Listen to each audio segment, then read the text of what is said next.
साहित्य लहर में आज मैं आपके लिए लाई हूँ मालती जोशी जी की कहानी वसीयत। ओमकार सीटी बजाते हुए घर में दाखिल ही हुआ था कि बरामदे में बैठे हरीश को देखकर एकदम सकपका गया। नमस्ते भैया, आज आप घर में कैसे? तुम्हें कोई ऐतराज़ है? हरीश ने कहा तो ओमकार और भी सहम गया।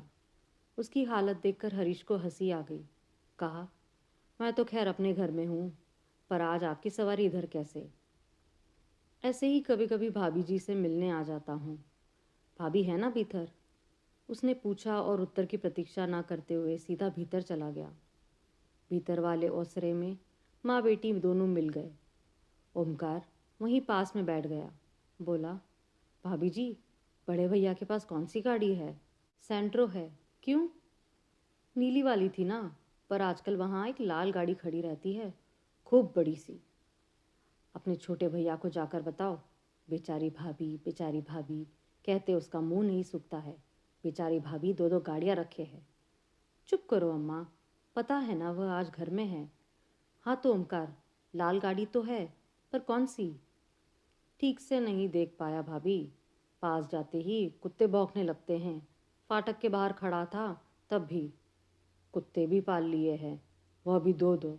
यहाँ बच्चों की ठीक से दूध नसीब नहीं होता है, वहाँ कुत्ते पाले जा रहे, वह भी दो दो। रईसी और कैसी होती है? वह जैसी भी हो नानी जी, अब हम वहाँ नहीं जाएंगे। बड़े जबरा कुत्ते हैं, हमको चीर डालेंगे। मैं गरीब बेमौत मारा जाऊंगा। 10-10 हज़ार के इंजेक्शन आते हैं, कहाँ से लाऊंगा? अरे, बड़े आदमियों के कुत्ते काटते हैं तो कुछ नहीं होता, उन्हें खुद इंजेक्शन लगे होते हैं। जो भी हो, अब हम वहाँ नहीं जाएंगे, कहता हुआ ओमकार उठकर बाहर आ गया। हरीश आराम कुर्सी पर पूर्ववत आंखें मूंदकर लेटे हुए थे, पर उनके कान भीतर की ओर ही लगे हुए थे। ओमकार की आहट पाते ही वे उठ बैठे।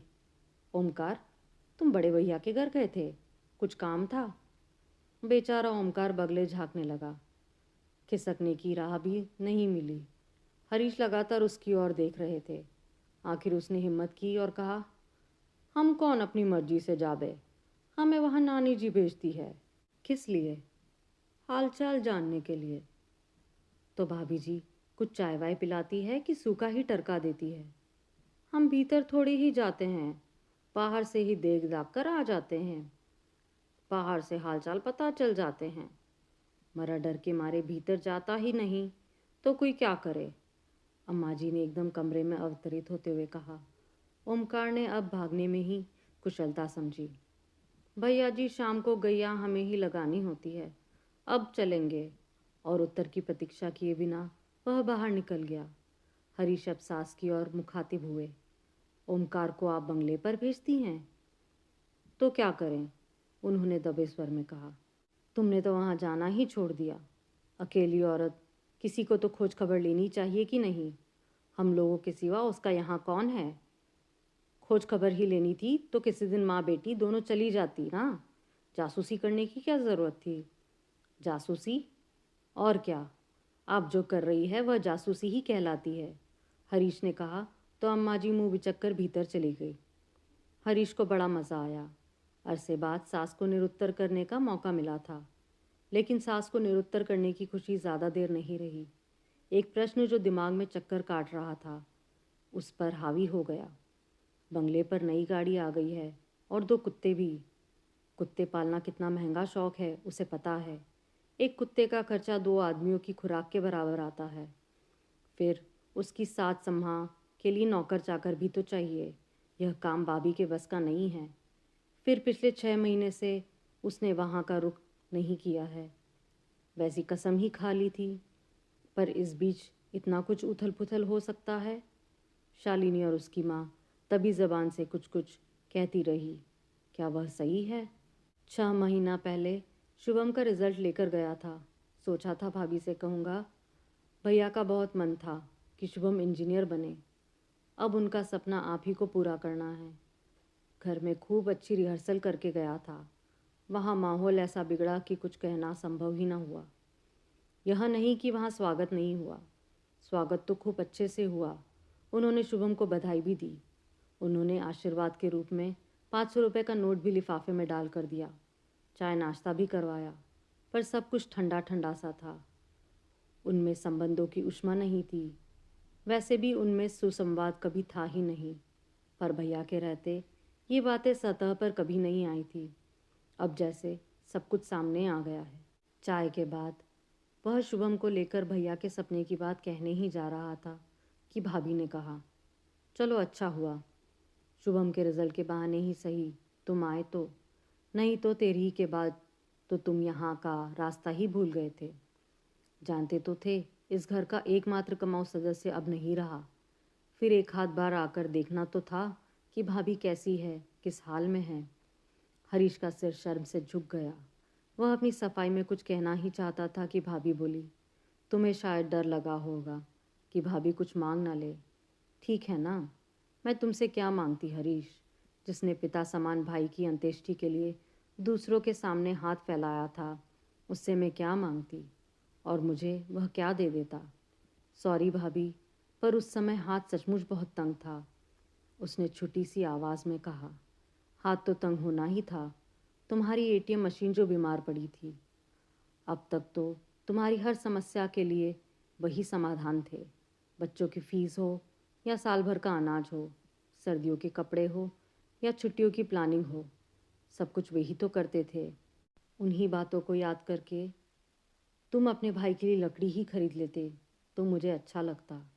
दोस्तों से उधार की बात तुमने मुझसे बाद में कही, इससे अच्छा था मुझसे ही मांग लेते, बाहर वालों के सामने उस राजा आदमी की बेइज्जती तो न होती। इस कड़वे प्रसंग के बाद शुभम के लिए कुछ कहने का सवाल ही नहीं था। अब यह देहरी कभी ना चढ़ने का प्रण ले लिया था।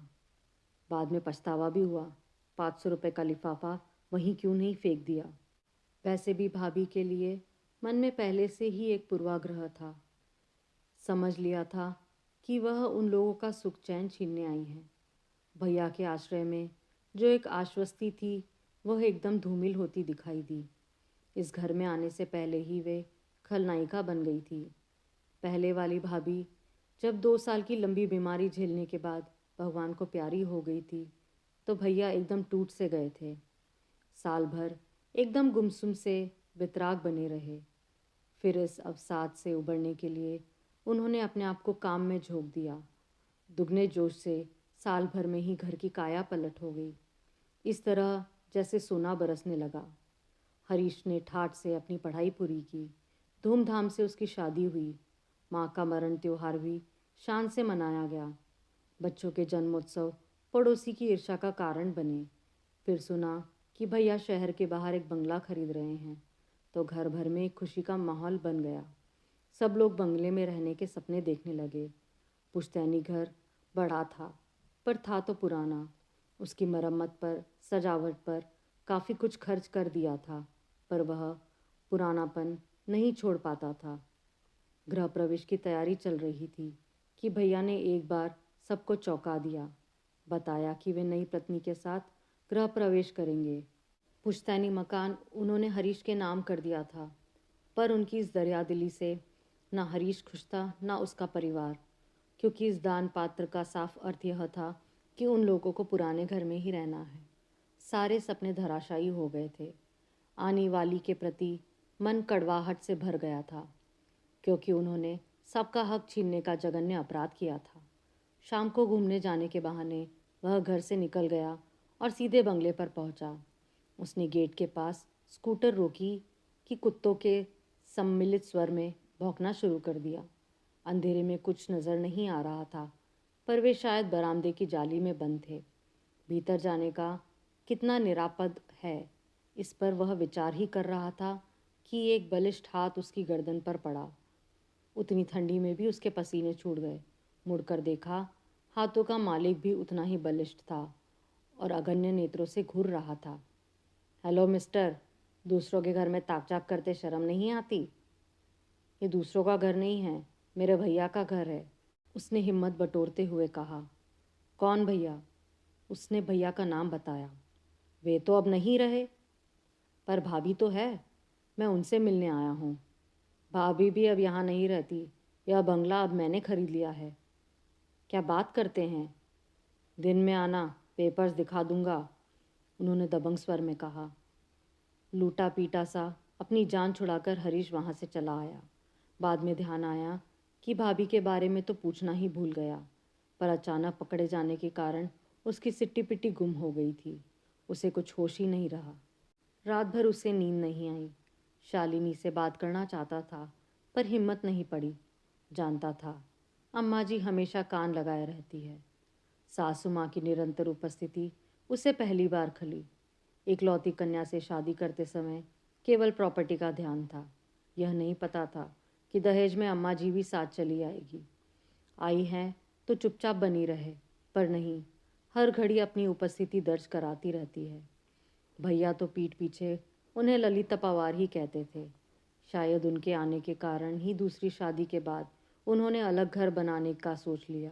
बड़े भैया की शादी पर सबसे ज़्यादा वक्र दृष्टि अम्मा जी की ही थी। शादी के बाद भाभी के यहाँ 2 बार उम्मीद जागी थी, पर हर बार खुशियाँ आधे रास्ते ही लौट आई। शालिनी ने उसका श्रेय अपनी माँ को ही दिया था। तब से हरीश को उनसे डर सा लगने लगा था। क्या भाभी इस राज को जानती है? क्योंकि इसके बाद से ही उनके व्यवहार में एक ठंडापन सा आ गया था।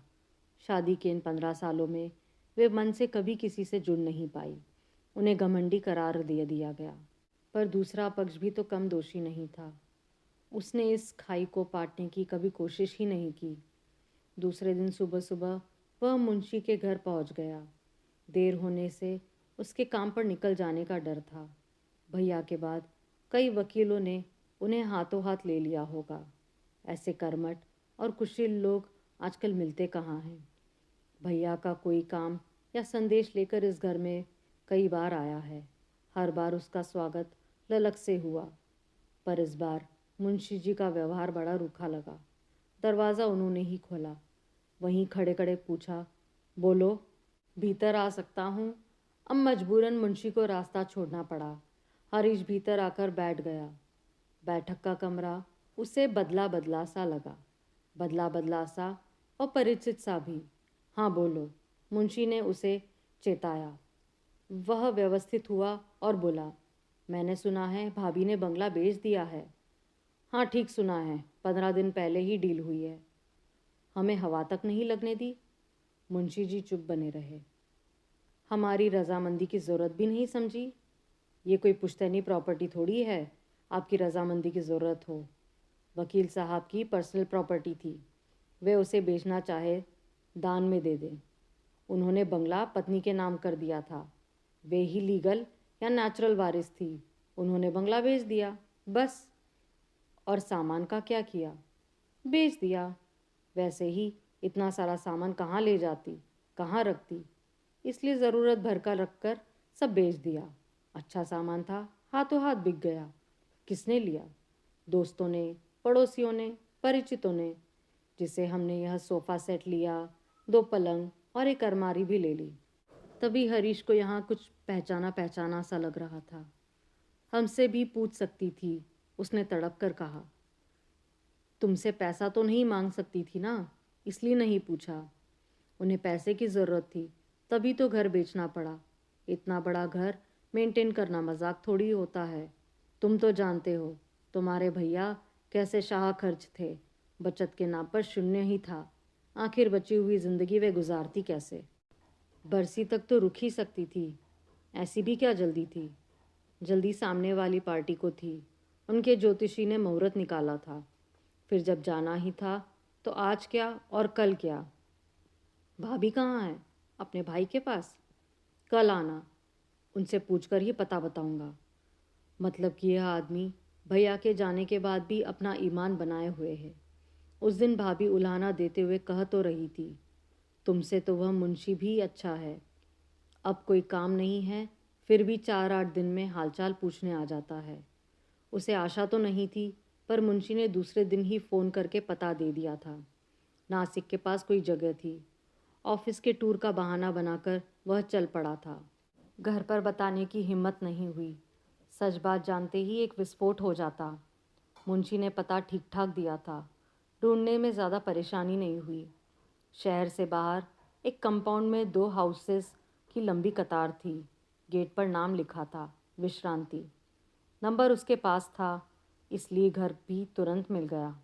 1 रूम किचन का वह छोटा सा घर था। इतने बड़े बंगले में सालों रहने के बाद भाभी यहाँ कैसे गुजारा करती होगी, उसने सोचा। भाभी ने उसे बड़ी निर्मल निश्चल हंसी से उसका स्वागत किया। सारे ताने उलाहना उस हंसी में तिरोहित हो गए। इतना ही कहा, इतनी सी जगह से आप गुजारा कैसे कर लेती हैं? वे पूर्ववत हंसकर बोली, हरीश, आदमी को तो बस इतनी सी ही जगह की ज़रूरत होती है। हम बेकार फैलारा कर लेते हैं। ज़रूरत से ज़्यादा सामान इकट्ठा कर लेने से फिर अपने से ज़्यादा उस कबाड़ की साज सज्जा में समय चला जाता है। भाभी की तो भाषा ही बदल गई थी। फिर भी उसने अपने मन का कांटा निकाल ही लिया। अपने घर भेज दिया। कम से कम भैया की बरसी को तो उस घर में होने देती। मरने के बाद क्या फ़र्क पड़ता है कि बरसी कहाँ हो रही है। वैसे भी जो कुछ होना है तुम ही को करना है, तो बरसी बाप दादाओं के घर में हो तो सही है। आप आओगी तो? मेरा तो उसमें कोई रोल ही नहीं है। मेरे अपनी तरफ से एक अनाथ आश्रम में पैसे जमा कर दिए हैं। हर साल उस तिथि पर आश्रम के बच्चों को अपनी ओर से भोजन मिलेगा। तुम भी जब तक बने श्राद्ध करते रहना, नहीं तो एक बार गया जाकर पिंडदान कराना, फिर कुछ करना नहीं पड़ता। भाभी ने चाय बनाई, नाश्ता कराया। वही सलीका, वही अभिजात्य। जगह छोटी होने से उसमें कोई अंतर नहीं आया। वह चलने लगा तो बोली, तुम आए, बहुत अच्छा लगा। आते रहना। हाँ, यह छोटा सा घर मैंने तुम्हारे भाई के पैसे से ही खरीदा है। जाते समय तुम्हारे ही नाम कर जाऊंगी। अगर कभी लगे कि बच्चे के साथ ट्यूनिंग नहीं बैठ रही है तो तुम और शीला यहाँ आकर रहना। बद्दुआ दे रही हो? नहीं, आशीर्वाद दे रही हूँ। बुढ़ापे में अपने सिर पर अपनी छत होना कितनी बड़ी नियामत है, यह मुझसे बेहतर कोई नहीं जानता। हरीश ने उनके पैरों को हल्के से स्पर्श किया और वह एकदम मुड़ गया।